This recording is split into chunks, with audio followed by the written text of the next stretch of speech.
אז הוא אומר לי, לא, זה לא קשור לשום מקום. This is nothing to do with anything else. היה כאן מסיבה, This was a party here. נכנסו לכאן מחבלים, And terrorists came in here. היו 4,000 איש There במסיבה, were 4,000 people at the party. ועשו כאן טבח, והוא מתחיל לבכות לי And בטלפון. he starts crying to me.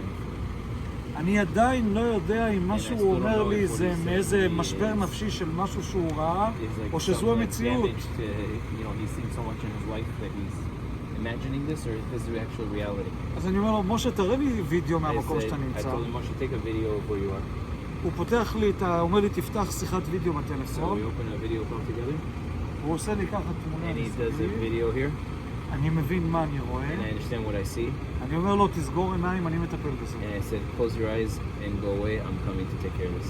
אני רץ למפקד שלי. I ran to my commander. המפקד שלי שומע את הסיפור, הוא אומר My לי, commander heard the story. איך יכול להיות He שאנחנו said, "How is לא it יודעים possible מזה, that לא we don't know anything בחמ"ל, about this?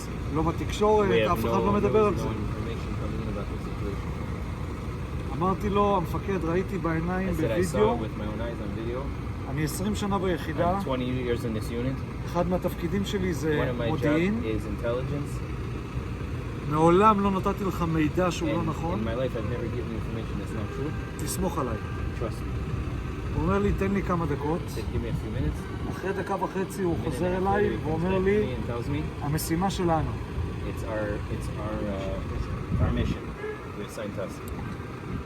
אוספים את הקצינים ואת החיילים Start getting together the folks, שמצטרפים למשימה, everyone that's assigned to this mission. הוא אומר לי, במקביל תפעיל אתה את זקה And שיגיעו he גם tells כן, me, call Zach at the same time so they can come and meet ונעבוד you there. ביחד כמו So we שאנחנו work עובדים together באירועי חירום בארץ like we ובעולם. work and when there's other destruction around the world.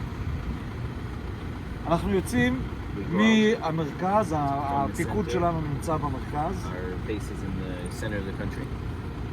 בדרך משדרות On לרעים the way לכאן, from Sderot to here, יש רכב שמעבב לי סקודה, car שמעבב לי בצורה מאוד מאוד that מאוד is קיצונית. honking at me very like aggressively. מהחלונות הם מוציאים In the ידיים, windows, they're waving their hands out the car, ואני מתלבט מה לעשות. and I'm debating whether or not to stop. מצד אחד, On one hand, אני בדרך למשימה I'm on the way to a mission. של מעל 100 הרוגים, That זה there's over משימה 100 dead היסטורית. bodies. It's like a historic mission. מצד שני, On the other hand, משהו בלב אמר לי, my heart told me, תעצור. stop. מצד שלישי, ידעתי שיש פה Thirdly, מחבלים There's שמסתובבים terrorists ברכבים, all over the place in the cars. ואני לא יודע מי זה And I don't שנמצא know מולי. who's trying to stop me.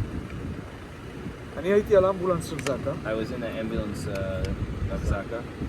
אמרתי לנהג, I told the driver, משהו בלב אומר לי תעצור. something tells me we need to stop. אנחנו מוציאים את האקדחים, We take out our guns, ובאקדח שלוף אנחנו יוצאים and מהאוטו, with guns drawn, we get out of the car. אנחנו רואים שני אזרחים We בוכים see יוצאים מהאוטו, two citizens sitting there crying outside the car. והם מראים לי על הבגז שלהם. They're showing me the עכשיו, trunk of their car. אם כן היה אפשר להיכנס שנייה רגע, סליחה רגע, זה באישורים של... If you could go on the